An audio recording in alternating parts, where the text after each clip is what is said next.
L'autoroute A8, elle dessert les paysages mythiques de la Côte d'Azur.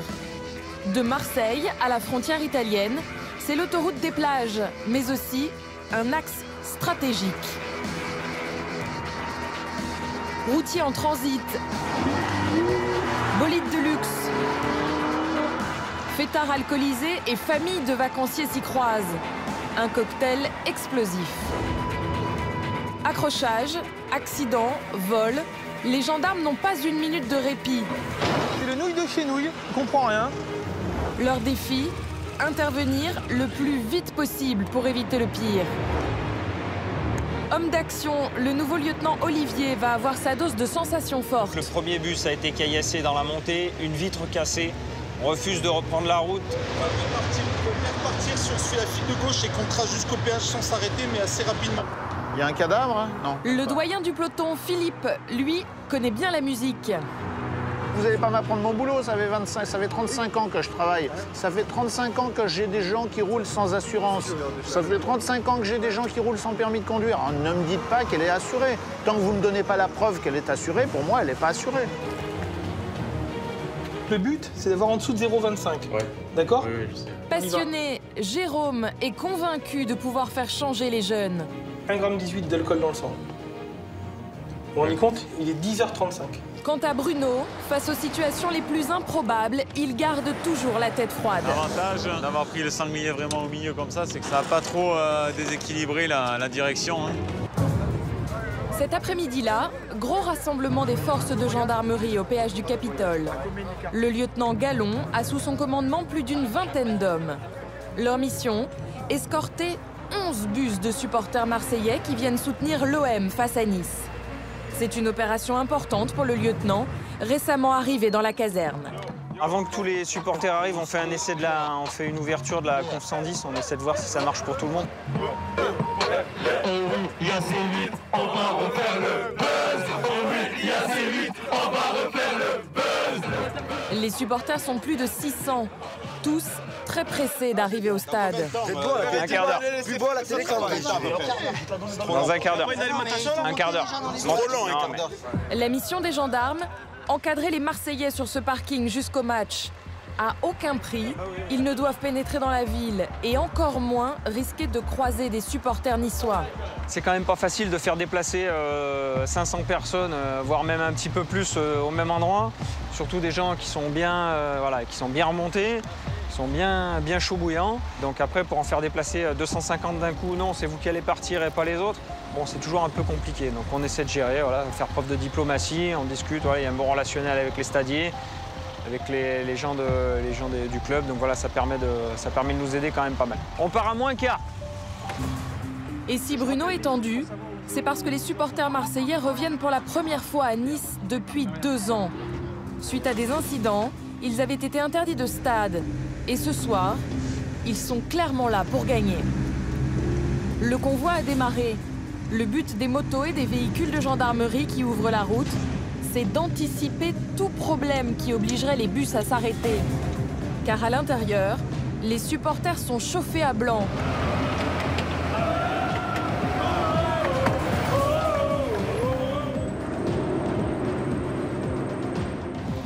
À côté du stade, sur le parking, c'est l'équipe de Sébastien qui attend le convoi. Ce qu'on va faire, c'est que là, ok. Non mais c'est bon parce qu'en fait, une fois que les 6 premiers bus sont rentrés, eux ils restent là-bas. Et le convoi de 5 après ressortira là et on ira les stocker en face là-bas. On n'a pas tellement droit à l'erreur. Hein. Parce que là, s'il y a un plot qui est mal positionné, s'il y a une barrière qui gêne et ou autre, c'est pas au dernier moment qu'on va la pousser. Hein. Le convoi ne doit pas s'arrêter. Le convoi il doit être mobile jusqu'à ce qu'il rentre dans le stade. Une fois qu'il est rentré dans le stade, il est en sécurité. Nous, ce qu'on veut, c'est qu'il reste bien gentiment dans les bus jusqu'à ce qu'il soit à l'intérieur du stade pour pouvoir après profiter de la fête pleinement et puis nous profiter mais à l'extérieur de la fête. Pour lui prêter main forte, le lieutenant a mobilisé le PSIG, le peloton de surveillance et d'intervention de la gendarmerie. Vous demandez de nous aider à encadrer, ça permet d'avoir la force et c'est plutôt dissuasif. Et dès qu'il y a un incident, ils descendent des bus. Donc voilà. Nous, vous vous mettrez là et puis nous, on fermera la route. Oui, monsieur. L'heure du coup d'envoi approche. Les premières voitures sortent de l'autoroute pour aller se garer sur le parking. La mission du lieutenant et de ses hommes, c'est de gérer la circulation à l'arrivée. Leur crainte, c'est toujours que les supporters marseillais descendent des bus et croisent les Niçois. À tout moment, la situation peut dégénérer. Il y a l'autre qui arrive, hein. Pour vous garer, mettez-vous là.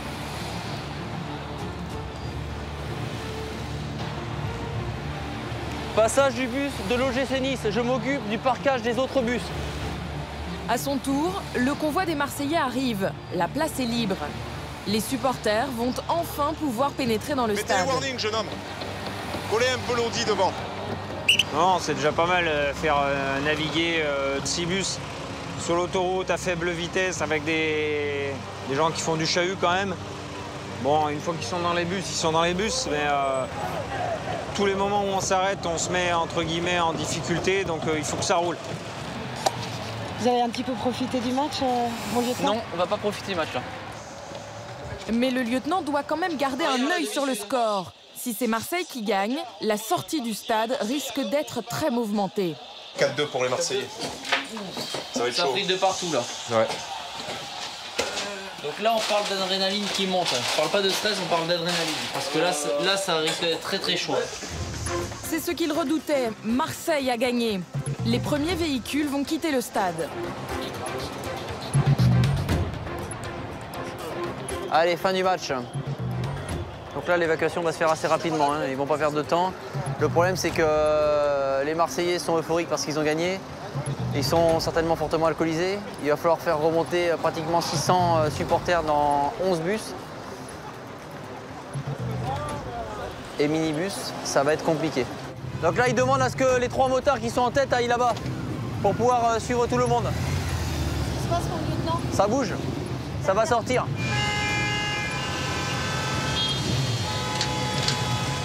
Contre toute attente, la sortie se déroule sans encombre.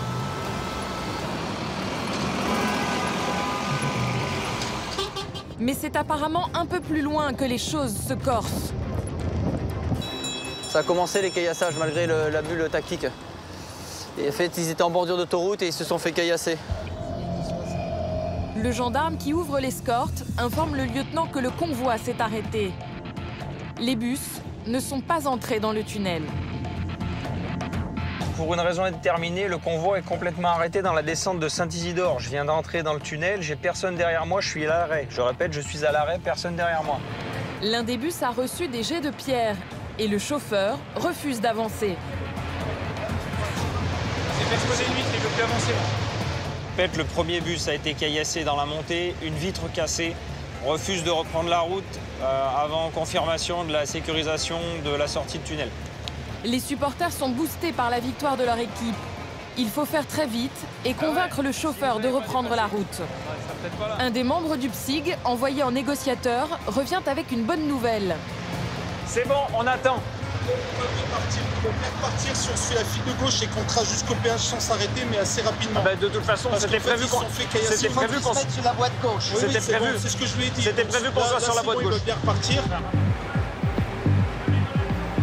La tension restera forte jusqu'à la fin du trajet. Mais grâce au travail de toutes les forces en présence, aucun nouvel incident ne sera à déplorer. Un tour de force pour les équipes.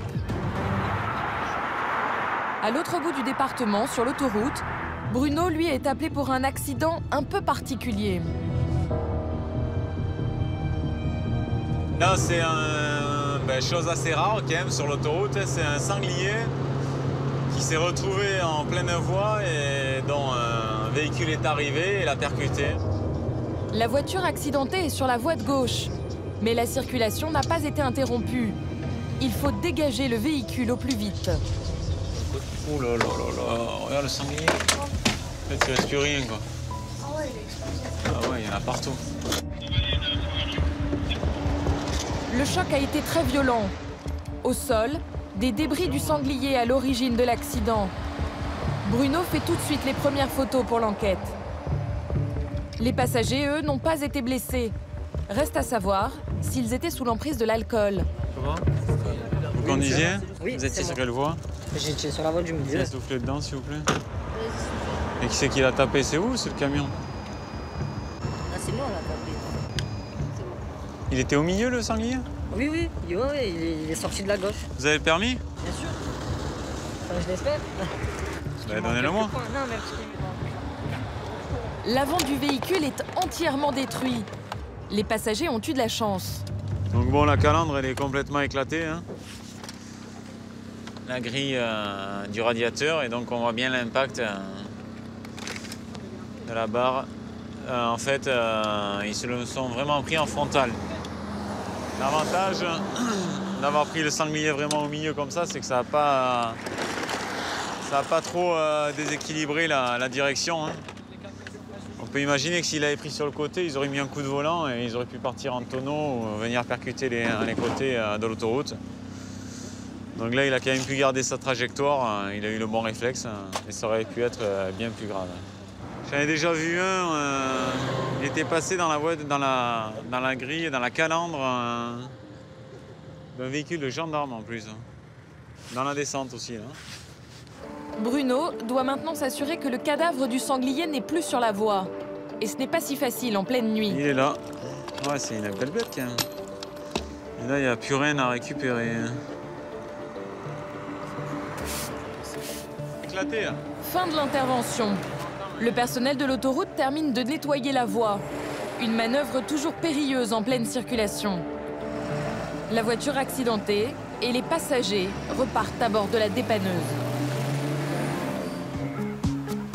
Soleil, plage, alcool. Pendant les vacances, les conducteurs de deux roues oublient souvent les règles élémentaires de prudence.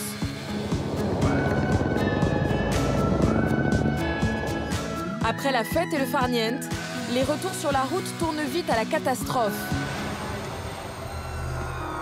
Au début du mois d'août, un terrible accident de scooter avait coûté la vie à 2 jeunes femmes. Et elles ne sont pas les seules. Dans la région, les chiffres sont inquiétants.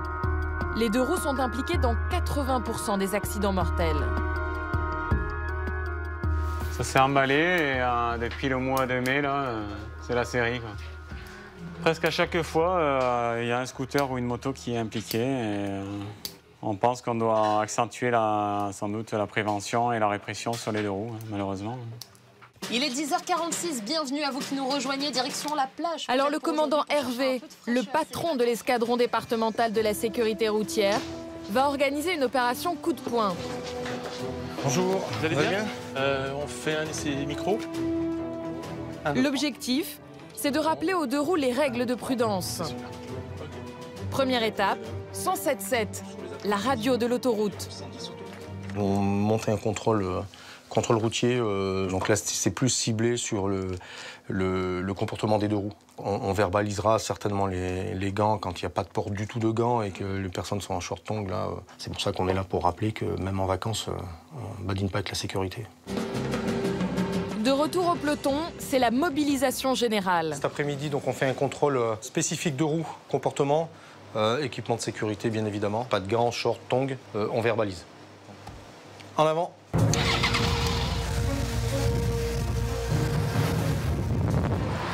Une douzaine de gendarmes se déploient dans toute la zone. Et le premier contrevenant ne tarde pas à se faire remarquer. Un jeune conducteur sans gants, en tongs et qui mange en conduisant avec le téléphone sous le casque. Bonjour, Gérard. Les gants. Oui, non, mais ça, c'est vous les promenez, c'est pour le haut. Le fait de manger aussi, ça ne vous dérange pas? Vous pouvez pas manœuvrer là, votre scooter avec une seule main? Vous présentez votre BSR et la carte grise et à moins que l'assurance soit opposée.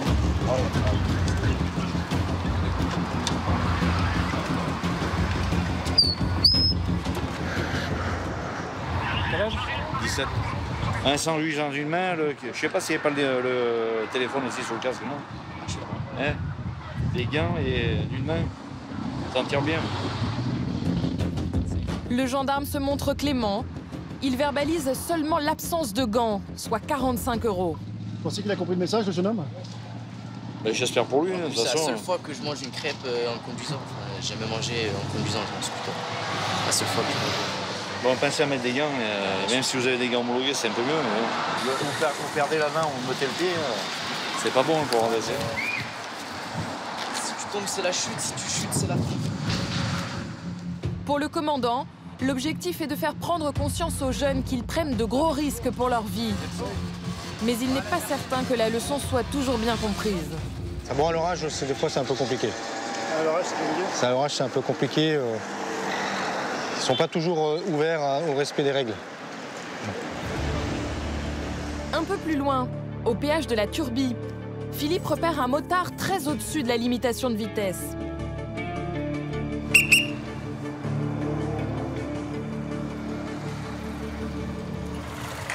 Bonjour.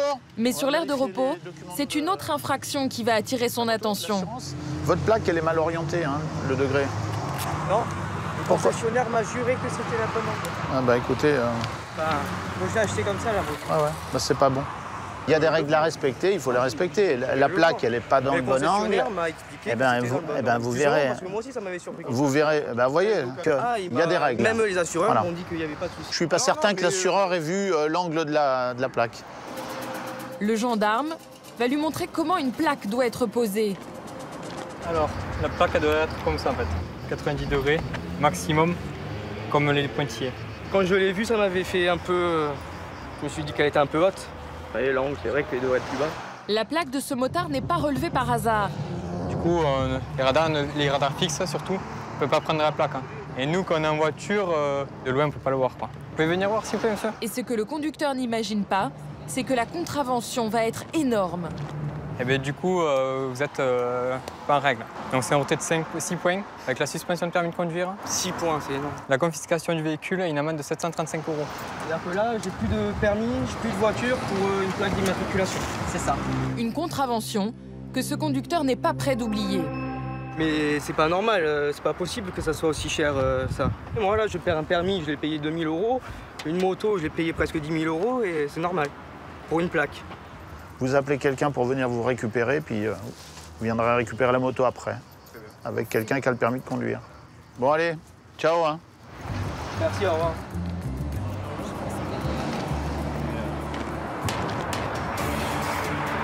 À quelques kilomètres de là, alors qu'il est en patrouille, Bruno repère un conducteur de scooter sans gants et avec des écouteurs. Bonjour monsieur. Bonjour. Vous avez le permis de conduire s'il vous plaît? Vous avez des écouteurs dans les oreilles? Très bien, pourquoi? 90 €, 3 points. Et vous promenez sur un 2 roues sans gants? J'ai oublié de les mettre. Ben nous on n'a pas oublié de vous voir. Super chaud. Ouais ben. Je suis parti, j'ai oublié de les mettre. Il fait super chaud, imaginez vous chutez, vous serez content d'avoir chaud quoi. Cerise sur le gâteau, ce monsieur n'a pas son permis de conduire avec lui. Vous la retirez?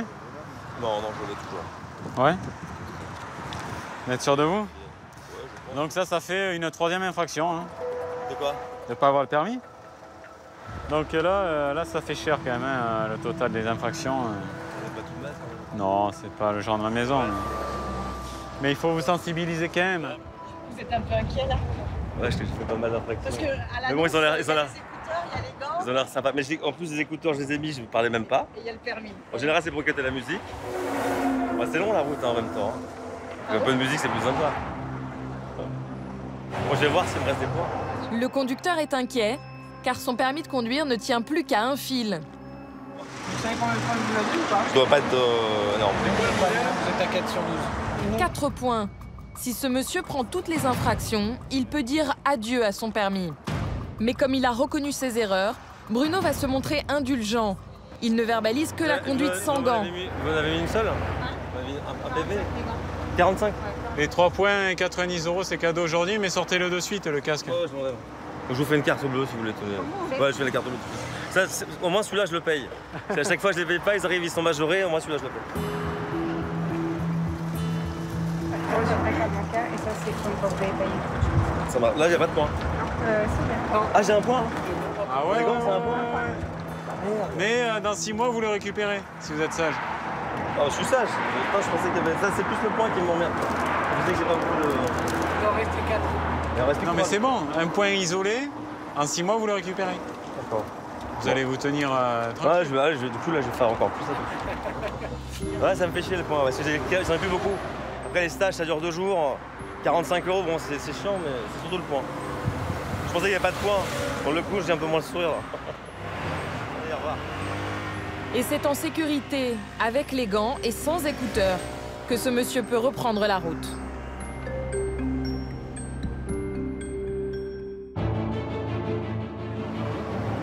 À Mandelieu, Rébilla repère elle aussi un conducteur sans gants. Le grand classique de la Côte d'Azur. Les gants, c'est obligatoire. J'ai oublié de les mettre, c'est dans ma scène. Vous les mettez de suite, s'il vous plaît. Pas de problème. Ça vous évite 90 € d'amende. Merci. Mais le contrôle va lui réserver une autre surprise. Vous avez consommé de l'alcool, monsieur? Non. Non? Non, je suis médecin. Vous soufflez 5 secondes en continu jusqu'à entendre le claquement, s'il vous plaît. Vous savez, même si on se brosse les dents, ça sent quand même. Merci. C'est à quelle heure votre dernier verre? 6 heures. Monsieur, vous êtes positif. Donc je vais vous demander de juste d'avancer votre scooter, s'il vous plaît, de retirer vos gants, ils ne servent plus à rien. Et on va aller souffler dans une autre machine. Pour savoir exactement le taux d'alcool de ce monsieur, Rébilla l'invite à souffler dans l'éthylomètre. Au-dessus de 0,40 g, il perd son permis. 0,58. 0,58, ça correspond à quoi? 1 gramme 16 dans le sang. C'est pas 4 verres de rosé. Ça fait, ouais, donc je garde le permis. En plus de la suspension de son permis de conduire, ce monsieur va perdre 6 points et devoir payer une amende de 90 €. Là, je rentrais, je vais chercher mes médicaments de tension. Justement, je suis comme ça. Mais justement, avec l'alcool, ça aide pas? Quand vous saurez dans ma situation. Bah, je n'ai pas envie d'être à votre situation. C'est vous qui mettez votre situation en avant, monsieur. Eh non. Eh oui. Eh oui, monsieur. Ah, pas du tout, monsieur. Du zèle? Pourquoi du zèle? À la base, je vous ai arrêté pour les gants. Oui, bien sûr. Et je vous ai dit que c'était à titre préventif. Bien sûr, je les ai sortis, je les ai mis. Donc, vous Après, sentez l'alcool, vous pensez certainement pas que je vais vous laisser partir alors que... Enfin, je veux dire, c'est... Là, il faut s'en prendre qu'à vous-même. Hein. Nous, on vous a pas fait bien sûr, je m'en prends que moi. Voilà, exactement. Donc, voilà. C'est tout. C'est tout. Il n'est pas conscient. Il a 1 gramme. Bon, lui, 4 verres, apparemment, c'est rien pour lui. En plus, c'est embêtant. Il est grutier dans son métier. Alors, s'il est alcoolisé, grutier, c'est la loi, on la pique. Hein. L'alcoolémie, c'est dramatique. Donc, il n'y a pas de pitié. À partir de maintenant, le monsieur ne peut plus toucher à son scooter. Par contre, mon véhicule, ça faut pas. Il y a quelqu'un qui peut venir le récupérer? Non, je suis seul. J'ai pas de famille, j'ai rien. Moi, je suis tout seul ici. C'est malheureux, hein? Bah oui, c'est triste. C'est pour ça. C'est plus simple que l'alcool, alors. Ouais, mais bon, c'est pas une solution, l'alcool. On finalise les papiers, puis on vous raccompagne, ok? Ok. On va pas vous laisser là, on est être humain quand même, ok? Non, non, mais on fait notre travail, mais on va pas vous laisser comme ça. On est d'accord? Bien sûr. Ok. Jusqu'à la fin de l'été, plus aucun mort n'a été à déplorer sur un 2 roues dans la région. L'opération coup de poing du commandant a peut-être permis de sauver des vies.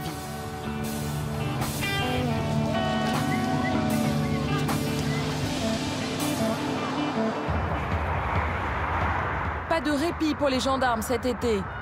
Sur l'autoroute en direction de l'Italie, l'équipe de Vincent est appelée pour un véhicule en feu sous le tunnel de Poupière.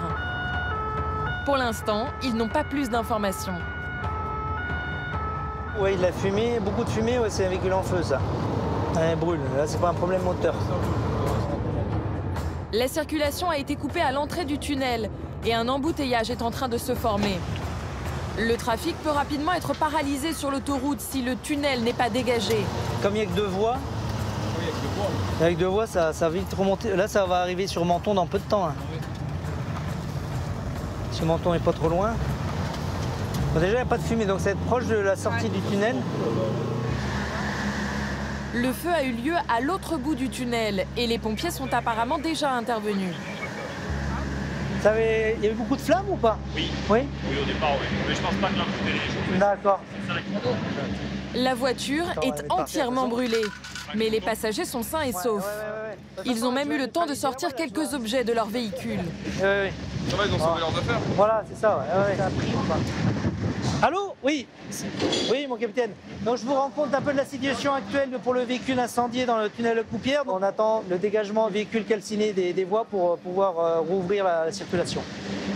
L'urgence pour l'équipe de Vincent, c'est de permettre la réouverture du tunnel, car le bouchon à la sortie de Menton fait déjà plusieurs kilomètres. C'est juste que du matériel, donc pas de blessés, c'est ça l'important. Ça aurait pu être nettement plus grave, parce qu'une voiture qui brûle dans un tunnel, les autres véhicules, les autres usagers qui arrivent à ce moment-là peuvent être restés bloqués, ça peut créer un suraccident.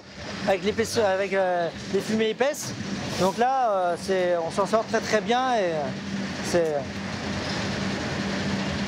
que du matériel. Je suis très content de pompiers, du gendarme et de tout le monde. C'est vrai? Vraiment, c'est un bon service, c'est vrai. Un bon service, comme dit ce monsieur. Il a échappé au pire avec sa famille. Le tunnel va maintenant être réouvert. Sur la Côte d'Azur, depuis quelques années, les gendarmes font face à un nouveau phénomène. Il concerne les camping-cars. Ils sont de plus en plus nombreux. Alors, les touristes stationnent partout.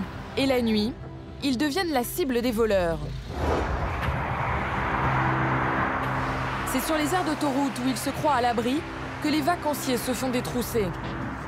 Les gendarmes organisent des tournées pour prévenir les campeurs. Ce soir, c'est Dominique et Rébia qui patrouillent. C'est la gendarmerie. Bonsoir, excusez-moi de vous déranger. Juste pour vous sensibiliser, en fait, on a beaucoup de vols. Ah bah c'est bien de me le dire, mais figurez-vous si on s'est mis là. Non mais justement, en fait là vous êtes... Dans la zone qui cambriole. Exactement. Donc je vous conseille, après ce n'est pas une obligation, mais je vous conseille de sortir de l'autoroute, de sortir à la 44, donc qui est pas très loin la prochaine. 4 h du matin là. Avec attention aussi qu'il laisse rien de valeur. L'objectif de l'équipe, prévenir les vacanciers. Sur les aires d'autoroute, on se sent en sécurité parce que voilà, on est isolé, mais au contraire, en fait, ils sont très opportunistes. Hein. Ils vont, ils tapent et ils s'en vont. En fait, c'est au plus rapide, au plus efficace. Mais à 4 h du matin, le réveil est parfois violent. Comme pour cet Anglais qui pense être la cible de faux policiers. La police! Oh! La police là-haut, tu te crois où là? Désolé. Ça va pas, non? J'ai pas d'habit. Ouais, c'est ça, ouais. Vous ouvrez le coffre, s'il vous plaît. Montrez-moi vos badges, s'il vous plaît. Badge. Quoi, badge? Badge. Ok. Ok, la voiture de police, elle est là. Ok, so you open. Ok, alors vous ouvrez. Action, là.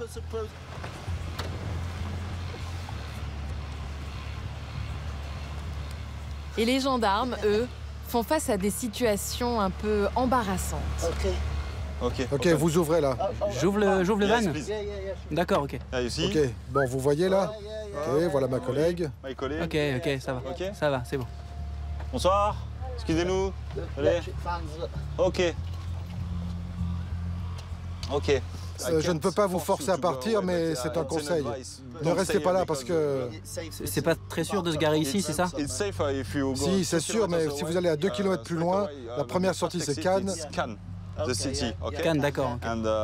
Et la ville de Cannes, c'est bien mieux pour dormir. C'est mieux qu'ici, d'accord. Ok, ça va bien. Ok, good night. Ok, bonne nuit. Merci, bonne nuit. Il y en a qui nous remercient, il y en a qui disent « Oh, c'est pas... c'est bon, je préfère rester. » Au final, à 5 h du matin, on les accueille. Et du coup, ils se sont fait voler... Non. Pero je peux parler avec les mains, hein, pas de souci. Et du coup, voilà, ils se font voler, casser, et on n'a qu'une seule envie, c'est de leur dire, on vous avait prévenu, quoi. Oh, c'est plus les Français qui ont du mal à croire, en fait. Non, mais sérieusement, les étrangers, pourtant, ils connaissent pas forcément les sorties, tout ça. Ils prennent quand même leur petit camping-car et ils se dirigent vers la prochaine sortie. Ils écoutent tout simplement. Malgré les tournées de prévention, ce matin, à la gendarmerie de Mandelieu, une famille suédoise se présente. À leur réveil, ils se sont rendus compte que leur camping-car avait été cambriolé dans la nuit. Le vol? Quoi? Où? Où? De quel pays on est? Non. Les papiers. Vos téléphones. Non, on voyage. On se balade en France, en fait. Je suis honnête, je comprends rien du tout. Mais en plus, en anglais, je suis que dalle. Christophe, qui parle anglais, va prendre la déposition. Qu'ils fassent une liste détaillée de l'ensemble des objets qui leur ont été volés. Il va tenter de comprendre ce qui s'est passé dans la nuit. un sac Gucci. Avec la bandoulière, vous voyez, un peu verte et rouge. Ouais, une sorte de marron. Pendant que le mari cherche le modèle du sac dérobé, sa femme dessine la bague qui lui a été volée. C'est un anneau avec des petits diamants de chaque côté et un gros au milieu. Donc il y a des petits diamants pétillants tout autour. C'est un trio, c'est une bague trio en fait. C'est un gros diamant avec tout autour de la bague, little diamond. Oui, c'est ça. Un gros au milieu. And one big diamond. Et des petits autour. Toutes leurs cartes de crédit et leurs papiers aussi ont disparu. Donc, 2 credit cards, driver license, links, the Gucci handbag, how much? 1600. En tout, 1600 €. L'alliance, elle leur a coûté combien? Les trois anneaux? 5 et 8, 9. D'accord. 15 000 € l'ensemble. Donc c'est ça qui fait que le vol monte à 18 000 parce que c'est la bague qui fait déjà à elle seule 15 000 quoi. Dans la nuit, le couple et leurs 2 filles ont été victimes de ce qu'on appelle un vol par endormissement dans leur camping-car. Ils ne se sont rendus compte de rien. Je pense que la leçon de cette histoire, c'est de faire attention et de bien cacher ses affaires. Et surtout, d'ouvrir l'œil. Ce mode opératoire dans les camping-cars, Jérôme le connaît bien. Chaque année, des bandes dévalisent les touristes dans la région. Alors il se rend sur place avec son équipe pour tenter de comprendre comment les voleurs ont fait. On va aller voir s'il y avait des ventelles, traces de pesée, c'est-à-dire s'ils n'avaient pas forcé la serrure ou s'ils n'avaient pas mis un petit coup de perceuse ou un coup de tournevis. Donc on va aller faire des constatations sur le véhicule et voir un peu où c'était positionné dans le véhicule, voir un peu comment est fait le véhicule.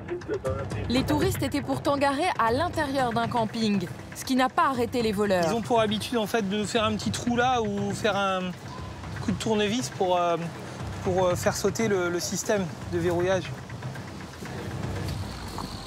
Une trace. Par chance, la famille n'a pas été réveillée par le cambriolage. Apparemment, aucune trace. Mais rien n'échappe à l'œil entraîné de Jérôme. Ah, là, par contre, une petite trace là.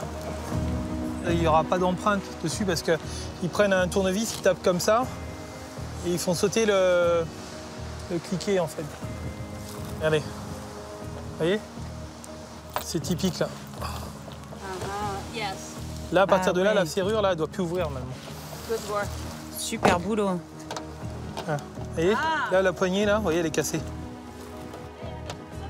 C'est un mode opératoire qu'on a l'habitude de voir sur nos stations. En fait, on a des équipes de pays de l'Est, souvent. Ils font un petit trou là, ils nous sautent la serrure, envoient du gaz neutralisant, en fait, qui envoie un gaz et ils nous volent tout ce qu'il y a et ils s'en rendent vraiment pas compte. On a vu des camping-cars où il y avait des chiens, il y avait tout ça, rien n'a bougé. Et là, c'est le mode opératoire typique. C'est des gaz qui vraiment endorment les gens. Souvent, les gens, ils ont la trachée irritée le matin quand ils se réveillent et leurs sacs ont été dévalisés. C'est fou. Ouais. Merci beaucoup. Bon, maintenant, il faut les attraper. Hein. Bah ouais, on va essayer. C'est pas facile. Hein. C'est pas facile parce que le véhicule était emplacé où il était placé. J'ai pas vraiment de support vidéo. Goodbye, mister. Thank you so much. Goodbye. Au revoir, mademoiselle. Merci vraiment beaucoup. Je vous fais un câlin. Au revoir. Au revoir. Au revoir. Mais cet été, les chiffres de vol par cambriolage sur véhicules de loisirs restent trop élevés malgré la prévention. Nous retrouvons Philippe, le patron des motards et son équipe. Direction la route de la Corniche de Mandelieu, l'une des plus belles de la région, mais aussi l'une des plus dangereuses. Nous sommes à la fin du week-end du 15 août et les gens sont pressés de rentrer. Alors c'est ici que Philippe va lâcher son équipe pour se positionner et traquer les chauffards. J'ai mis 3000 militaires en interception à environ 500 mètres donc vers le bourg de Villotte. Et moi, je me mets ici en contrôle, donc avec mon appareil de vitesse. L'intérêt d'être en civil, vous l'aurez bien compris, c'est plus facile de surveiller dans la masse, on est beaucoup moins visible. C'est pas une question de filou, on n'est pas là pour piéger. Maintenant, ça permet quand même de voir aussi un certain type de comportement. Et c'est pour ça qu'on voudrait justement que ça cesse, c'est qu'il ne faut pas que les mauvais comportements s'arrêtent uniquement quand on voit du bleu.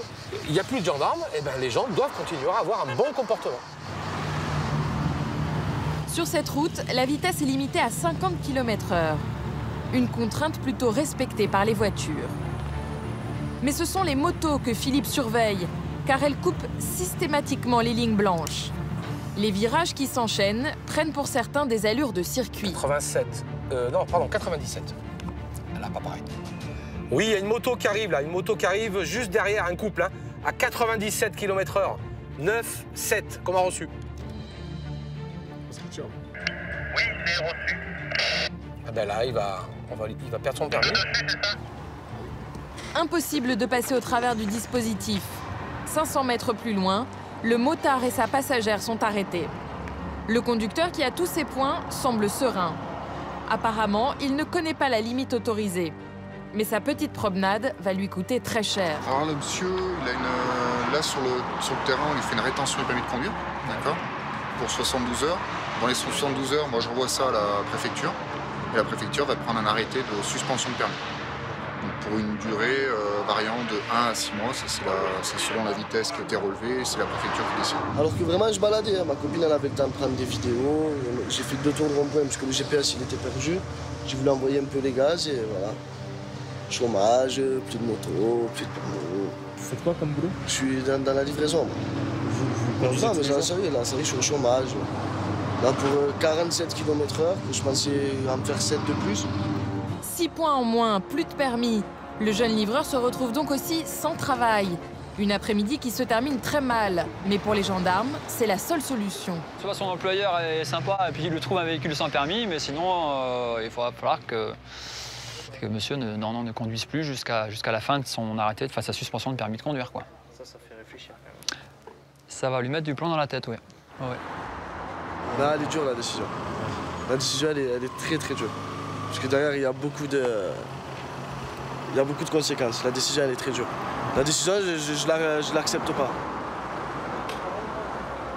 Dure fin de week-end pour le jeune couple qui regagnera Marseille par ses propres moyens. Nous sommes en milieu d'après-midi et les automobilistes sont de plus en plus pressés de rentrer chez eux. Philippe se positionne avec son radar dans ce virage et il envoie ses équipes plus loin pour interpeller les véhicules qu'il aura flashés. Go! Cette partie de la route est particulièrement dangereuse. Les conducteurs ne respectent pas la limite de vitesse. Ils franchissent les lignes blanches à chaque virage. Là, j'entends que ça descend bien, là.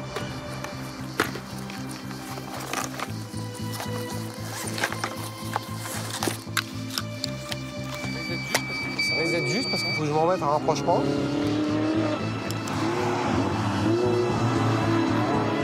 Sur ces routes magnifiques, les grosses cylindrées se croient tout permis. Cette voiture arrive de Norvège et l'équipe va faire une étonnante découverte. Bonjour, vous parlez français? Du jamais vu. Retour sur l'autoroute A8. C'est bientôt la fin de l'été et les gendarmes ne relâchent pas leurs efforts. Vous pouvez couper le contact, s'il vous plaît, me présenter les papiers du véhicule. Elle a coupé les 2 voiles. Pour gagner quelques précieuses minutes, certains automobilistes prennent des risques inconsidérés. Vous vous rendez compte de ce que vous avez fait, madame? Franchement, là, vous auriez pu tuer quelqu'un. Situation exceptionnelle. Fin parfois tragique. Les gendarmes vont aussi enquêter sur des vols mystérieux. La fin de l'été réserve encore son lot de surprises sur l'autoroute A8. Retour sur la route Napoléon, l'une des plus belles de la région. Philippe vient de repérer une voiture de sport. Il en est sûr, elle est en infraction. J'ai pas réussi à avoir la vitesse parce qu'il n'a pas de plaque devant, mais je le signale. Interception de contrôle. Oui, j'écoute. Bon, vous prenez vos précautions, il y a une Ferrari que j'ai déjà vue tout à l'heure à monter très vite et qui est dépourvue de plaque d'immatriculation à l'avant. Donc j'ai pas pu la prendre à la vitesse, hein. Donc vous la contrôlez, vous la verbalisez au moins pour la plaque déjà.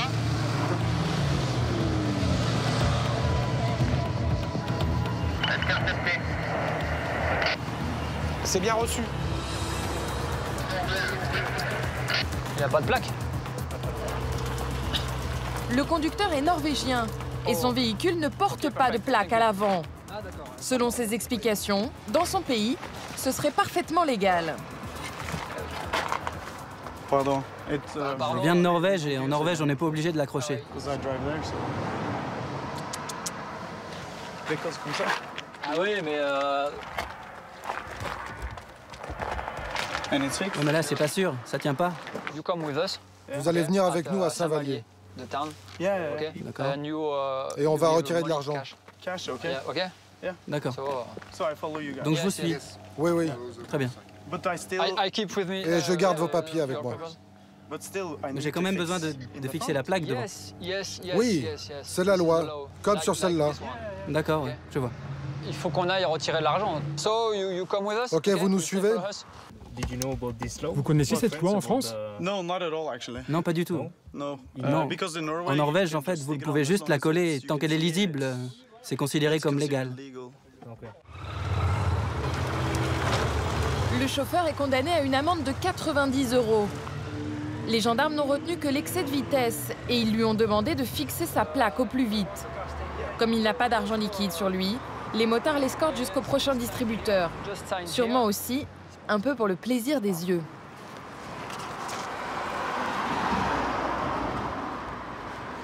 Thank you. Merci, ça c'est pour vous. Attendez un instant. Et le ticket. Et soyez prudents. Oui, je ferai attention. Désolé de vous avoir fait perdre votre temps. Il y a un autre policier avant. Oui, oui, oui. Parce que je l'ai vu dans le virage. J'ai ralenti et après vous m'avez arrêté. Il vous a vu. Ouais, je l'ai vu. Je ferai plus attention la prochaine fois. Désolé. Ok, pas de problème. Bonsoir.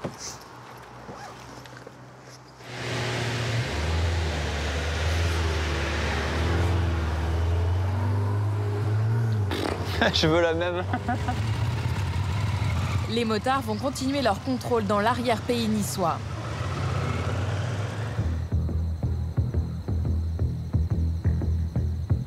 Un peu plus tard dans la soirée, Jérôme et Morgane sont appelés pour une intervention sur un accident à une barrière de péage. La victime est un agent de la société d'autoroute. En fait, il y a un employé qui s'est fait apparemment écraser au niveau, on ne sait pas, au niveau d'une jambe. Ce serait sur une manœuvre de véhicule. C'est sur notre zone, donc on va y aller. Lorsque l'équipe arrive sur les lieux, la victime a déjà été évacuée vers l'hôpital. Le conducteur du camion à l'origine de l'accident, c'est ce très jeune homme, un chauffeur polonais. Le mec, je le ramène et puis je vais l'entendre directement, tu vois. Voilà. A priori, la routine. Mais ce chauffeur polonais ne parle pas un mot de français. Au téléphone, il a une traductrice. D'accord, super. C'est comme ça que tu peux communiquer. Ouais, je le gérerai, ouais, t'inquiète pas, je le gérerai. No English? Ok. Oui, allô? Vous parlez français? Vous un petit peu? Ouais, il va nous suivre avec son camion et on va lui prendre une audition. Vous lui dites de nous suivre déjà, d'accord? Voilà, merci. Malgré l'intervention de la traductrice au téléphone, le chauffeur n'a pas l'air d'avoir tout compris. Et il suit Jérôme à la trace. Allez, you drive. Allez, venez. Vous conduisez. Mais non, putain, il comprend rien. Là, you drive. Vous conduisez. Il va pas comprendre, il va comprendre quand même. Cette fois, le conducteur polonais roule derrière Jérôme. Mais apparemment, il n'a jamais passé un péage en France. Le gendarme n'est pas au bout de ses surprises. Putain, mais... De toute évidence, le jeune conducteur n'a jamais vu une barrière de péage. Elle vient de se briser net sur son camion. Jérôme n'en revient pas. C'est le nouille de chez nouille, on comprend rien. Et il faut payer. Et ouais, le téléphone et tout. Eh ben le téléphone, tu le poses, grand. Et la caisse derrière, là, on fait comment? En France, in French, ceinture, no phone, ok? Alors qu'il se réveille un peu, oh. Pour votre sécurité, ne reculez pas, ne sortez pas de votre véhicule. Un employé vient rapidement enlever la barrière endommagée qui sera remplacée. Jérôme est hors de lui. Ah, c'est un âne. Lui, c'est un âne, lui. Et le mec, il vient de renverser quelqu'un, il est au téléphone, il n'a pas de ceinture de sécurité, on lui dit de le suivre, il s'est quand même passé un péage, c'est un chauffeur, et ben, qu'est-ce qu'il fait? Il pète la barrière. Hein? Il va régler quoi? Pour le péage, il va la régler, bien sûr qu'il va la régler. Vous payez, vous payez. 20 minutes plus tard, arrivé à la gendarmerie, l'interrogatoire commence. Et sans interprète, ce n'est pas gagné. The phone. Le téléphone. Le numéro. Le numéro de téléphone. Oui, yes. You, là. You address sur là? Votre adresse. Non. Mais recueillir les informations nécessaires, le nom du chauffeur et celui de la société, vire au casse-tête. Your society. Votre société. The work, ok? Le nom. Le nom de votre entreprise. Du entreprise. De society. No problem. Les hommes ne parviennent pas à échanger 2 mots. Alors Jérôme sort sa botte secrète. Assurance, ok? You. Votre assurance. Your assurance. Your society. Votre compagnie. Votre employeur. Ok, no problem. Very good, monsieur. Ouais, très bien, monsieur. Ben, j'utilise une traduction qui nous est très pratique, en fait, hein, parce que c'est vrai qu'aujourd'hui... voilà. Ça, c'est quoi comme lettre, ça? Depuis 4 ans, les gendarmes assistent à un afflux de chauffeurs venus des pays de l'Est. Ils conduisent des véhicules utilitaires légers et échappent ainsi à la réglementation des poids lourds. On appelle cela le cabotage. Alors les gendarmes s'adaptent. C'est un X. Ah, c'est un L. L. U, M, B, A, 10. 10. Ok? Very good, mister. Mais là, tu es there. Is language. Bientôt, je pense qu'on finit par des signaux de fumée. On va faire un petit feu, là, on va se comprendre. Ça fait combien de temps que vous êtes sur cette affaire-là? Eh bien, vous voyez, on a perdu plus de 2 heures. Voilà. Pour un petit accident. Bon, rien d'extraordinaire. Voilà. Et les frontières de l'Europe sont ouvertes, mais il y a encore les barrières de la langue, quand même, c'est pas simple. Il y a les barrières de la langue et les barrières de péage aussi. Je mets la procédure là. Il a le constat aussi à fond. Ouais, ça y est, c'est fait, il faut qu'il le prenne là. Goodbye, mister. Goodbye. You papier, no problem. You papier, no problem. You sleep, no problem, no problem. Le chauffeur franchit cette fois sans encombre la dernière barrière de la soirée. Le lendemain matin, à la caserne de Mandelieu, Jérôme et son équipe se rendent sur l'axe rapide Grasse-Cannes. À cette heure-ci, tout le monde part au travail. Et nombreux sont ceux qui prennent la sortie 42 en direction de Cannes au dernier moment. Pour cela, ils n'hésitent pas à franchir la ligne blanche, mettant en danger leur vie et celle des autres conducteurs. Les gens, le problème, attendent le dernier moment et se rabattent sur les zébras. C'est très très dangereux. C'est une des principales causes des accidents, entre autres le matin et le soir, sur l'autoroute. Alors ça nous arrivait souvent d'avoir des blessés parce qu'il y a des camions qui arrivent qui, eux, ne peuvent pas doubler et poussent les véhicules dans les glissières de sécurité. C'est le début des contrôles et une première voiture ouvre le bal des infractions. Vous voyez la voiture orange là? La petite Citroën? Hop là, vous voyez, elle est quasiment arrêtée. La Citroën orange! La Golf, hop là, avec le motard et voilà, il coupe sur les zébras. La Golf noire! Pour information, ça s'appelle un retour tardif. Ouais. C'est seulement une amende de 22 €, sans perte de points. Quand on a le travail qui nous attend, ouais, c'est un peu délicat. Ouais. Je faisais attention, je suis pas arrivé quand même à 100 ou à 80, j'étais quand même dans les limitations. 22 € et aucun point en moins. L'équipe de Jérôme joue la pédagogie. Aujourd'hui, je vais vous prévenir, je vais vous mettre ce qu'on appelle un retour tardif. C'est 22 €, il n'y a pas de point en moins. Si on est amené à se revoir, monsieur, vous me faites la même infraction, je vous mettrai 90 € 3 points. On est d'accord, monsieur?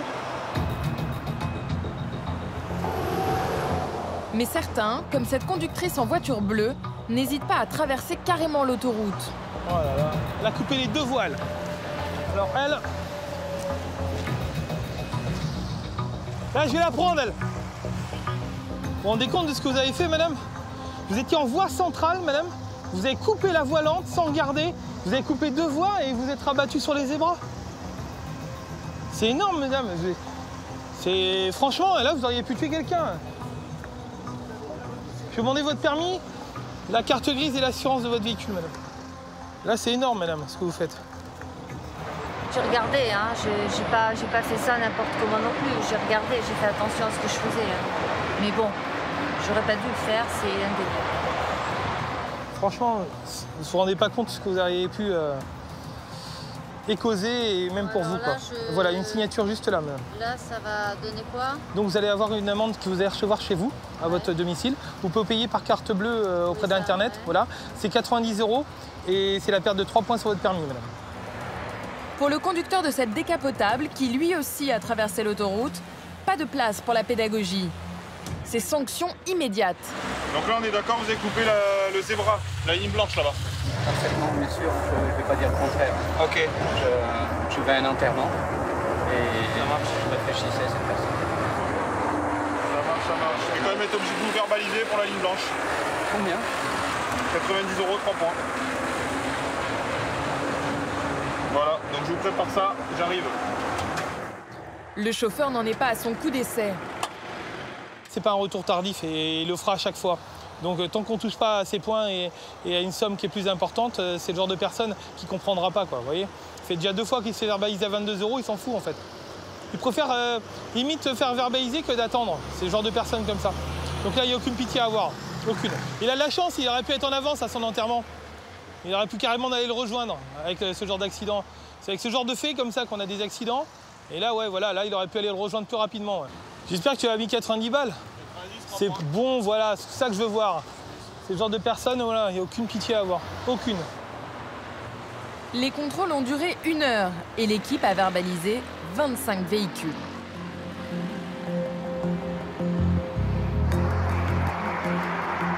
À 40 km de là, Philippe et Thibaut viennent d'être appelés par la société d'autoroute pour intervenir sur une voiture apparemment abandonnée sur la bande d'arrêt d'urgence.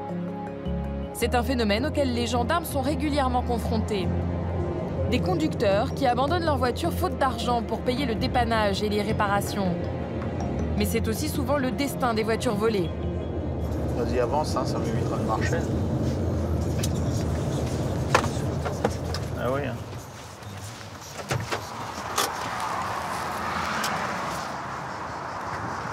Qu'est-ce que c'est cette affaire là? Je sais pas, il m'a dit un accident, mais j'ai des doutes, dans l'état qu'elle est, ça là. C'est pas un accident ça. Il y a un cadavre hein? Non, même pas. On trouve de tout en fait. Hein, on trouve de tout, ouais. Je pense qu'elle a abandonné celle-là.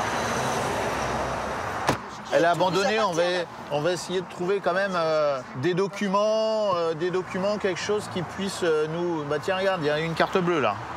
Donc déjà pas mal. Il y a la carte grise, ouais, on peut trouver quand même quelques documents qui sont intéressants. Ah, vendue. Ah, elle était vendue en 2015 hein, quand même. Hein. Qu'est-ce qu'il dit, monsieur? Il n'y a pas de suspension, pas volée. Elle n'est pas volée. Bon, déjà, elle n'est pas volée. Par contre, regarde, elle était vendue en 2015. 2015. On regarde un peu, là. Pas de trace du propriétaire. Personne n'a contacté les secours. Alors, dès son arrivée, Philippe a appelé un dépanneur. Il faut au plus vite dégager la bande d'arrêt d'urgence. La voiture est en train d'être chargée quand tout à coup, un jeune homme arrive avec un jerrycan à la main. Qui est-ce, la dame, là?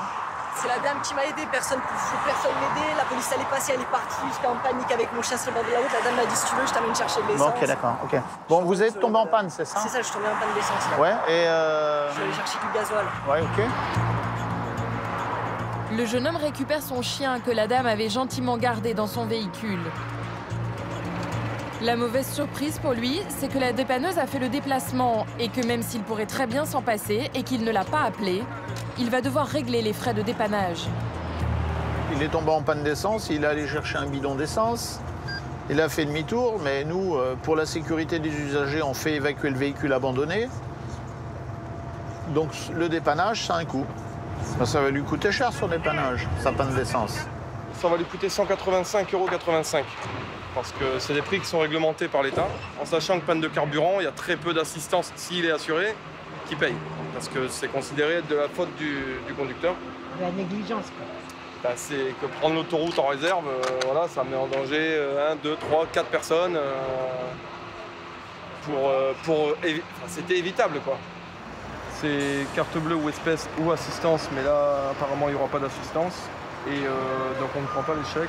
Et je vous avise, il y a 18 € de gardiennage par nuit. D'accord. Donc si vous venez demain, il y a 185 € plus 18 € de gardiennage. C'est bon ça. Mais le jeune homme ne peut absolument pas payer les 185 € de dépannage. Le monsieur n'a pas de quoi me régler, donc le véhicule reste là. Eh ben, il reste là et voilà. Philippe est intrigué par l'attitude du jeune homme. Il sent que quelque chose cloche.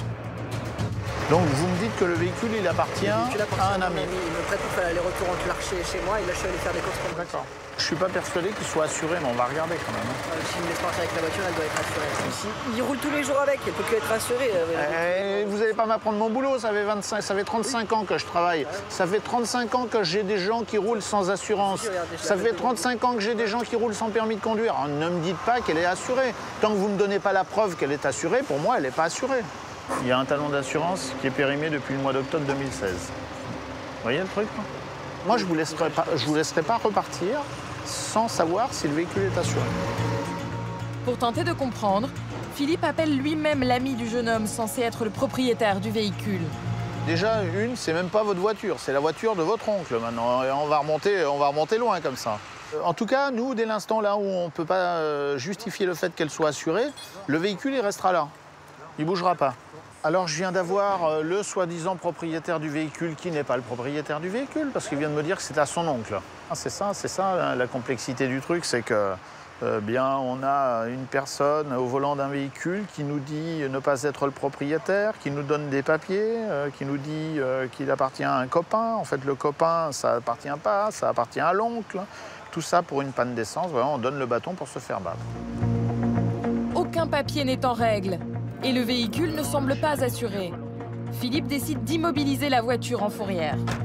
Le conducteur doit donc repartir à pied avec son jerrycan et son chien. Donc on ferme la voiture, là, on enlève le chien, on vous monte et on vous emmène à Saint-Laurent. On vous dépose là-bas au rond-point. Allez. Philippe est touché par ce jeune homme qui semble dans une situation difficile. Voilà, là, si on peut rendre service comme ça, c'est mieux quand même. Bon, merci encore de m'avoir ramené, super gentil. Descendez là-bas. Il vit dans un camion. Hein. Il me dit qu'il vit dans un camion. Enfin, c'est encore... oh là là, c'est la BA de la journée, ça. Personne, ni le jeune homme au chien, ni son ami, ni l'oncle de son ami n'a jamais répondu au courrier des gendarmes pour détruire le véhicule. Alors, selon la procédure prévue par la loi, les gendarmes ont dépêché un expert au garage. La voiture a été estimée à 762 € et déclarée impropre à la circulation. Ce matin, le garage l'envoie à la destruction. On perd une voiture entière pour quelques euros. C'est juste une panne de carburant en plus, un truc comme ça, saisi par la police, voilà. Donc du coup, elle part à la casse. En quelques minutes, la voiture va être entièrement désossée. Je vais découper le pare-brise et casser les vitres pour recycler le verre.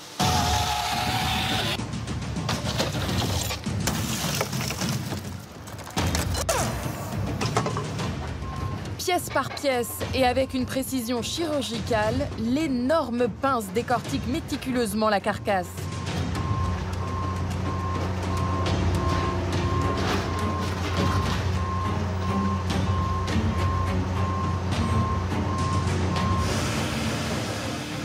La voiture est prête pour le tas de ferraille. Plus tard, dans une autre machine, ce qu'il en reste sera réduit à un petit cube à peine plus grand qu'une brique de lait. Une fin surprenante pour une si simple panne d'essence.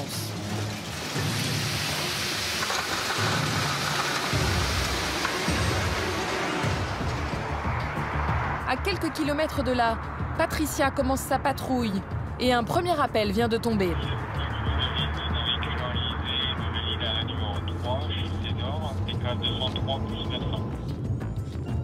Donc là, c'est pas un accident. En fait, c'est un véhicule qui s'est... je pense qu'il a loupé la sortie et est allé se déposer sur le lit d'arrêt, voilà. Un lit d'arrêt, c'est un bac à sable géant installé sur la bande d'arrêt d'urgence pour stopper les camions quand les freins lâchent. Ah, c'est une petite mamie. Mais cette fois, ce n'est pas un camion. Bonjour, madame. Mais qu'est-ce que vous avez fait? Je sais pas, je me suis garée pour téléphoner. Ah, mais c'est pas bien. Sur l'autoroute, là où vous pouvez vous garer, c'est après le payage. Vous avez des places de parking. Madame, c'est la première fois que ça m'arrive. Non, mais je vous le dis. J'ai 83 ans, ouais. Non, mais je vous explique. pour vous arrêter. Non, mais vous arrêtez pour téléphoner, ça part d'un bon sentiment, mais c'est pas le bon endroit pour s'arrêter. Madame, je comprends. Voilà, non, mais c'était juste pour vous dire ça.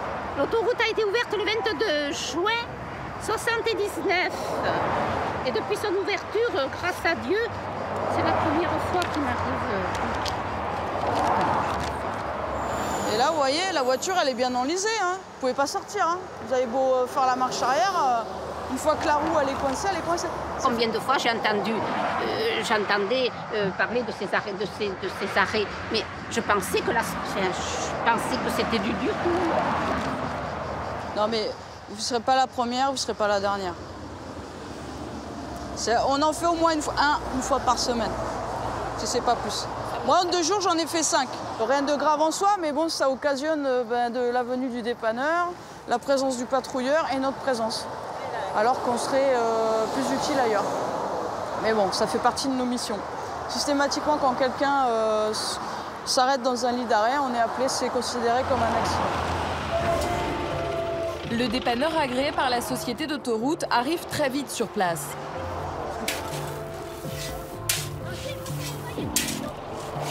Il va sortir la voiture de la dame de ce mauvais pas. Visiblement, le dépanneur n'en est pas à sa première voiture enlisée.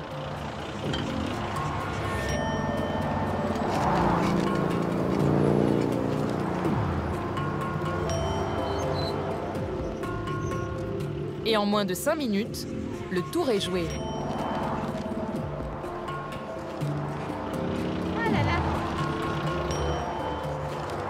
Bon, ça y est, la voiture, elle est dégagée.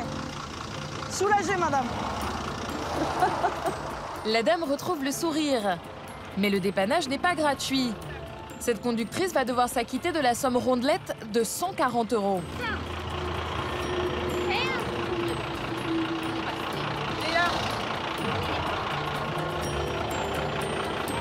Allez, merci.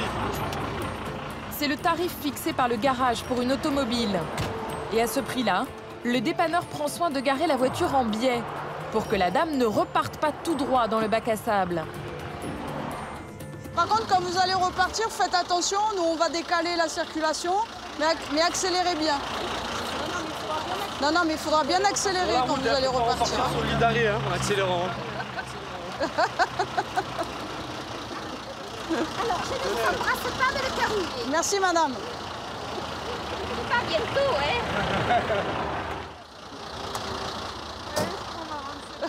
J'ai mis la voiture direction route. Ouais, t'as bien fait, ouais.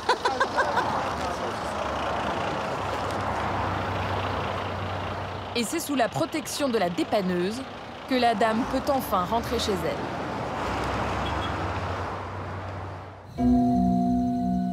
À la tombée de la nuit, la population change sur l'autoroute. À Mandelieu, Sylvain vient de recevoir un appel de la station-service pour un véhicule suspect. Cela fait 2 heures maintenant que ce petit utilitaire de la mairie de Saint-Tropez est stationné devant les pompes à essence. Et le conducteur n'a jamais refait surface. Alors, les clés sont dessus. Bon, de toute façon, ils sont partis avec les clés, donc il n'y a même pas d'effraction. Bizarrement, les clés sont sur le compteur et le chauffeur a commencé le plein. Mais il n'a pris que 21 centilitres de gasoil. Pas de quoi continuer sa fuite. Pour tenter de l'identifier, le gendarme va se transformer en expert. Ouais, ça fait un peu Doctor House, hein. C'est pas la même série. Il manque la blouse blanche.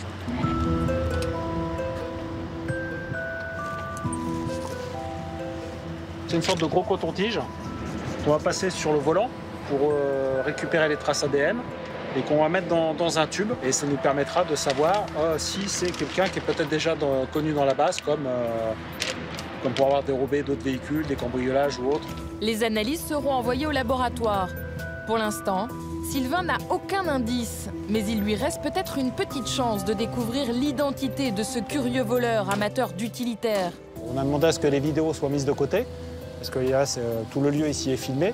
Donc la personne qui conduisait le véhicule a été filmée. Pour l'instant, nous, on n'a pas accès aux vidéos, c'est le gérant de la société qui a accès. Donc à partir de demain, on aura les vidéos. Donc bon, ça va être mis de côté.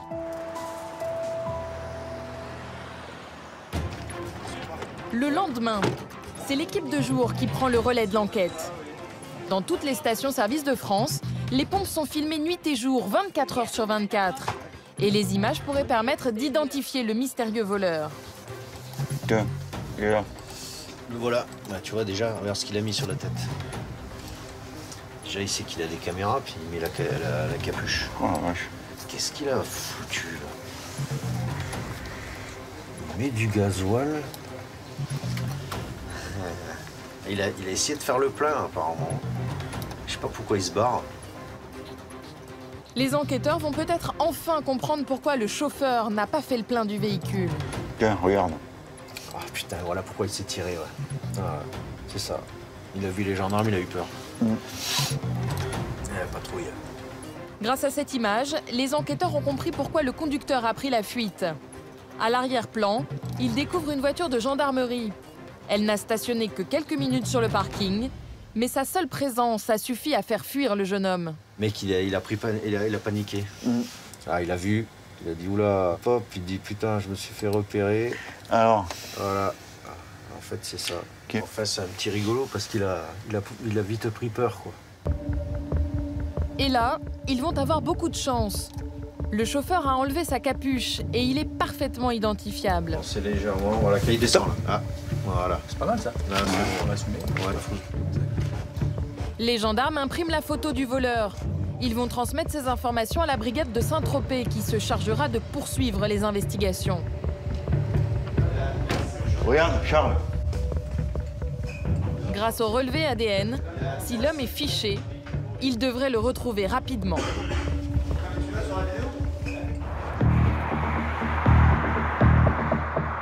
Au petit matin, des noctambules égarés, on en retrouve souvent sur les autoroutes de la Côte d'Azur. Et pour certains, la fête se termine mal. Jérôme est appelé par la société d'autoroute. Un jeune conducteur vient de perdre le contrôle de sa voiture.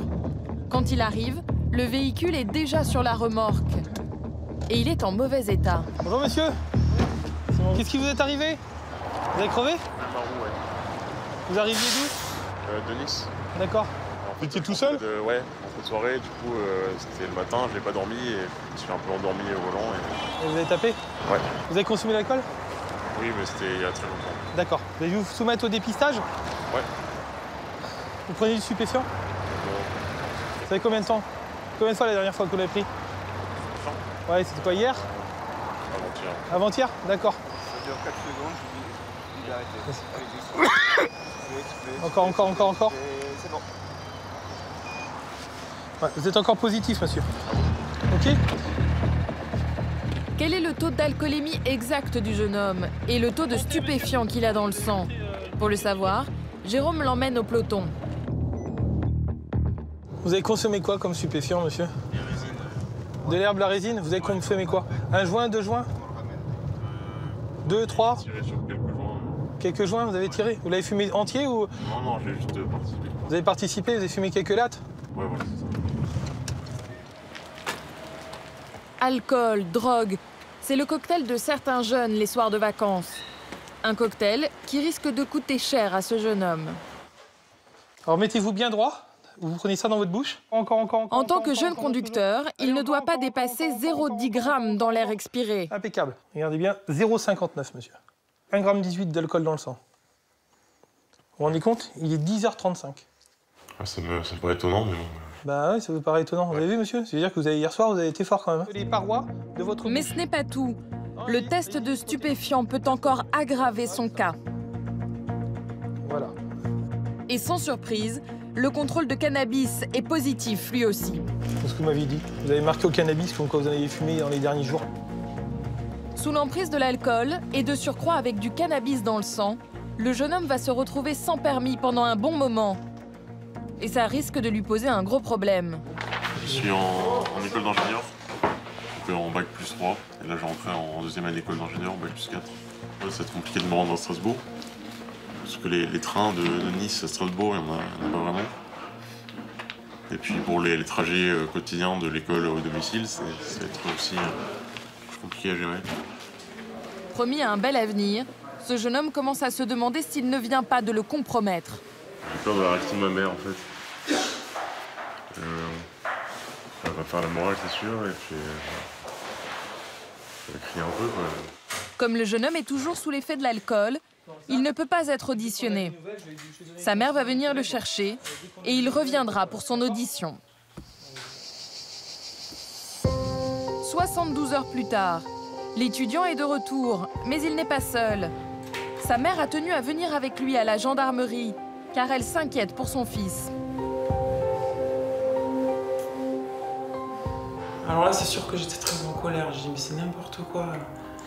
Alors là, je t'aurais eu sous la main, je crois que je t'en mettais une. J'ai fait des cauchemars, j'imaginais que...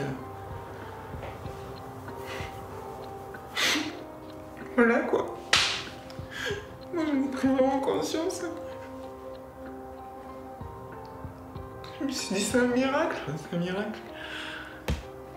Voilà, donc, si tous ces jeunes, ils pouvaient se rendre compte aussi de la souffrance que ça peut engendrer.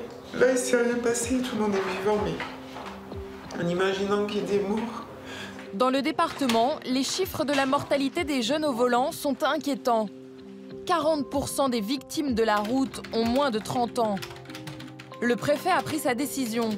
Le permis de ce jeune homme est suspendu pendant au moins 6 mois.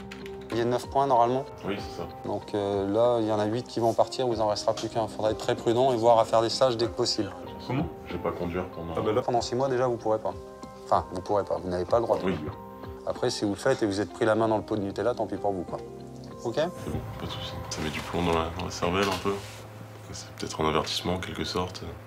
Fin de l'histoire pour moi, je vous raccompagne. Allez-y. Mais avant, Vincent tient quand même à dire un mot à la mère du jeune homme. C'est pas un mauvais gamin. Mais il a fait une grosse connerie, donc c'est pour ça que je préfère vous le tenir en main et voilà, dire... Mais vous avez bien raison, ouais, mais nous aussi on essaye, mais c'est pas facile. Hein. C'est pas méchant, mais c'était pour dire, c'est pas un mauvais bout, voilà, il a fait une grosse connerie, c'est tout. Ouais. Une fin de vacances qui a bien failli tourner au drame. Dans quelques jours, ce jeune homme à l'avenir prometteur va rejoindre les bancs de l'école. Et il a promis à sa mère et aux gendarmes de se tenir à carreau cette année. La saison qui s'achève sur la Côte d'Azur, c'est la promesse d'une petite accalmie pour les gendarmes de l'autoroute A8. C'est la fin d'un été sans répit qu'ils ne sont pas prêts d'oublier. Bonjour. Ça va? Ouais, ça va. Sauter avec une Smart, un poids lourd, quoi. Pendant 100 jours, ils ont été sur tous les fronts pour tenter d'assurer la sécurité des automobilistes de la région, mais aussi des 11 millions de vacanciers qui passent l'été sur la Côte d'Azur. C'est quoi cet engin? Ah putain. C'est la Batmobile. Celle-là, c'est la vraie, celle-là. Sylvain, lui, reste marqué par une intervention beaucoup plus sérieuse. Bon, merci d'être venu si vite. Une conductrice et sa passagère naufragées sur l'autoroute, avec un taux d'alcoolémie incroyable. C'était à la fin du mois de juillet. Qui conduisait alors? Madame. Oh là là. Vous vous rendez compte là? Qu'est-ce que vous avez bu comme alcool là? Un peu de rosé. Ouais, bah un peu beaucoup quand même là. On vous fait un petit dépistage de l'alcoolémie, vous soufflez? Je fais comment, moi, pour rentrer chez moi? Bon bah là, ce soir, c'est bingo. Hein. Ah, elle est vraiment bourrée là. Je pense qu'au niveau du taux, on va exploser les compteurs là. Putain, bordel de merde. Allez, vous rentrez par là et vous mettez en sécurité bien derrière. On vous laisse pas sur l'autoroute, madame? Merde. Chérie, la honte. De la route, Bah, madame. je vous aime pas de toute manière, donc voilà, c'est comme ça, merde. Alors ça, je qualifierais pas trop ça de cocasse, plutôt de pitoyable, parce que c'est vrai que dans l'état où elles étaient alcoolisées au volant, sur cette intervention, je me suis même demandé comment elles avaient pu arriver jusque-là sans avoir causé d'accident ou sans s'accidenter, en tout cas toutes seules. Allez, asseyez-vous là. Asseyez-vous là pour l'instant. Calme. Mais comment on garde à vue, j'en ai rien à foutre. Ouais, restez assise, vous allez tomber là. Non. Va t'asseoir. C'est où sur la chaise là? On l'a fait. Chérie, calme-toi, s'il te plaît.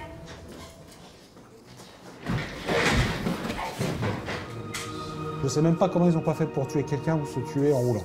C'est un miracle qu'on ait pu les soustraire de l'axe à ce moment-là, parce que c'est un accident grave, en tout cas assuré, voire mortel. Stéphane, lui qui essaye de garder un calme olympien en toutes circonstances, a eu fort à faire avec des conducteurs irascibles surpris au volant avec un téléphone portable. Me touche pas, je parle. Non, tu me touches pas. Tu me touches pas, il fait pas ce qu'il veut. Comme vous, faites pas ce comme vous, comme moi, je fais pas ce que je veux. Il y a des limites à tout. Tu me touches pas. Quand je vous dis tu me touches pas. Tu me touches pas. Reculez. Tu me touches pas, tu me dis recule, je recule. Tu me touches pas, me regarde pas de travers, tu m'impressionnes pas. Tu m'impressionnes pas, t'as 17 ans. Laissez-moi parler. Mais lui aussi, depuis qu'il m'a vu, je viens de me dire. Après, j'ai la preuve. Mais ma parole, on se gare, on le trouve, on lui pète sa bouche.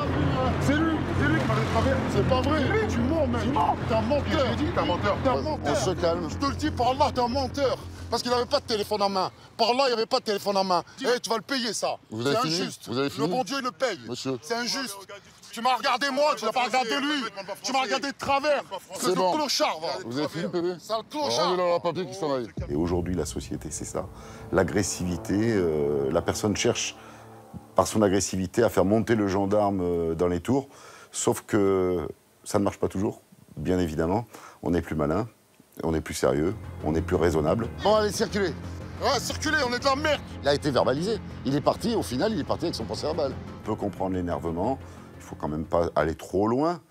Mais généralement, on arrivera toujours à accomplir notre mission. David lui garde un souvenir mémorable d'une jeune femme complètement ivre qui lui a donné bien du fil à retordre. Une femme à qui il a peut-être sauvé la vie. Je dirais que j'ai eu des interventions, une ou deux qui sortent un peu de l'ordinaire. C'est-à-dire? Essentiellement, ce qui me revient en mémoire, c'est la jeune fille qui avait calé son véhicule dans un lit d'arrêt et qui était bien alcoolisée. Qu'est-ce qui s'est passé? J'ai angoissé. Vous avez angoissé? Ouais. Ma basket est là. Et pourquoi votre basket est là? Ouais. Mais le pneu, il est où? Vous avez roulé comme ça? Ouais. J'aimerais une pièce d'identité, s'il vous plaît. Ouais, Et vous savez quoi? Et vous savez quoi? Et vous savez quoi? Ici, c'est nous qui commandons, c'est pas vous. Alors, vous allez me présenter votre pièce d'identité. Et parce qu'on va finir par être plutôt sévère avec vous. Alors, vous allez me présenter une pièce d'identité, ok? peur, là. Oui, mais je vais vous faire peur, ça c'est sûr. Eh bien oui, il n'y a pas de souci. Ah. Ok, allez, hop. Il veut pas que je respire. Il veut pas que je respire. Moi, c'est elle qui conduisait, ça trouve, elle est bourrée, alors. Ouais, mais je pense que... Ah oui. Alors maintenant, vous allez souffler. Non, monsieur. Ah ben, vous n'allez pas nous suivre, vous, mais c'est nous qui allons vous prendre pour... demain. Eh ben, nous aussi, on travaille, madame, et on fait notre boulot. Et vous soufflez... Voilà. J'ai vu après. Voilà. Quand je vous dis que vous êtes en train de me la faire à l'envers, je suis pas un lapin de 6 semaines. Allez, s'il Ça vous va plaît. bien. S'il vous plaît. D'accord, mais on va... Pourquoi vous me tenez comme ça? Bah, parce que pour pas vous tomber, c'est vous qui me serrez. On peut pas. Eh ben alors, c'est vous qui me serrez. Tenez-moi comme ça. C'est vous qui me serrez. Ouais, bah, c'est pour pas que vous tombiez. Tenez-moi comme ça. Bon, allez, si vous voulez. Tiens, allez hop. Voilà. Allez, si on est amis. Maintenant, vous allez vous asseoir. Asseyez-vous, comme ça. Voilà. Bon, écoutez, moi, je vais employer la manière forte si ça va pas. Ok? Donc, moi, je vais commencer à m'énerver. Ok? Et ça va gonfler. Hein. Ça va nous casser la voiture. Oh! Faut pas casser la voiture, hein? Il faut... Sortez-moi de là! Si vous cassez la voiture, je vous emmène. Ok? Ne casse pas la voiture, sortez-moi de là! Voilà, ça commence à bien faire, là, maintenant. Ça commence à bien faire. Sans blague. Dites-moi, on va essayer de récupérer nos menottes, là, maintenant, parce qu'elle a plu. Bon, Allez, prenez votre sac. Je voulais faire une petite blague. Prenez votre sac. Bah oui. C'est non, dégueulasse. Vous l'avez vu, lui? Il va... J'ai été honnête. On a dit qu'on avait fumé ou pas? On fume. Allô? La France. On fume tous. On va le dire. Non, je m'en fous. Je veux rester ici. Non, je m'en fous. Je veux pas rester ici. Tu veux pas rester ici. Mais vas-y, arrête de parler. Tu veux pas rester ici. Je veux pas rester ici. Mais il faut que tout le monde le sache. D'accord? C'est bon, il y en a marre d'être... Quelle heure c'était? Allô? Allô? 6h... Il y en a marre d'être des faux culs. On fume tous. Attends, Même eux, ils fument. Tu pourras signer, s'il te plaît. C'est tous des fumeurs. Qui était un peu désagréable au début, puis à la fin, quand on l'a ramenée au bureau, elle était assez joyeuse, elle dansait dans le bureau, ça va. C'était assez sympa comme intervention, c'est ce que je vais retenir un peu de cet été. Un petit joint sympa, en mode... En mode Beyoncé, quoi. En mode... Oh, filme ça, filme ça, filme ça. Allez. Je préfère un plutôt que de... On fume un joint. Donc... Moi, je préfère rien. Ah ben, dans ces cas-là, je pars en mode... Beyoncé vaincra. Cet été, c'est Bruno qui a battu tous les records d'alcoolémie avec un chauffeur routier bulgare, contrôlé à plus de 2 grammes. Dans la cabine de son camion, une bouteille de vodka, largement entamée. S'il n'avait pas été intercepté, cet homme aurait pu provoquer une catastrophe. 1,33. Ça y est? Ouais. Non. Si. 1,33. Oh là là là, 2,66 g, non mais oh. S'il avait pris la route comme ça, c'est sûr que ça aurait été vraiment un drame. On est arrivé à temps pour l'interpeller et le placer en détention comme il se doit. Oh, un maillot de tourmi-tout. Finish.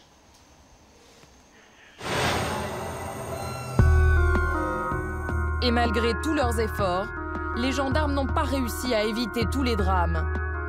Ils resteront marqués à jamais par un accident de scooter qui a coûté la vie à 2 jeunes femmes. L'image la plus marquante cet été, c'est cet accident mortel. Je pense que tout le monde a été très impacté par cet accident parce qu'il était d'une particulière violence. Vous avez avec vous le nom? Non. Non, d'accord. Non, parce que vous êtes choqué. Bien pris, moi le nom.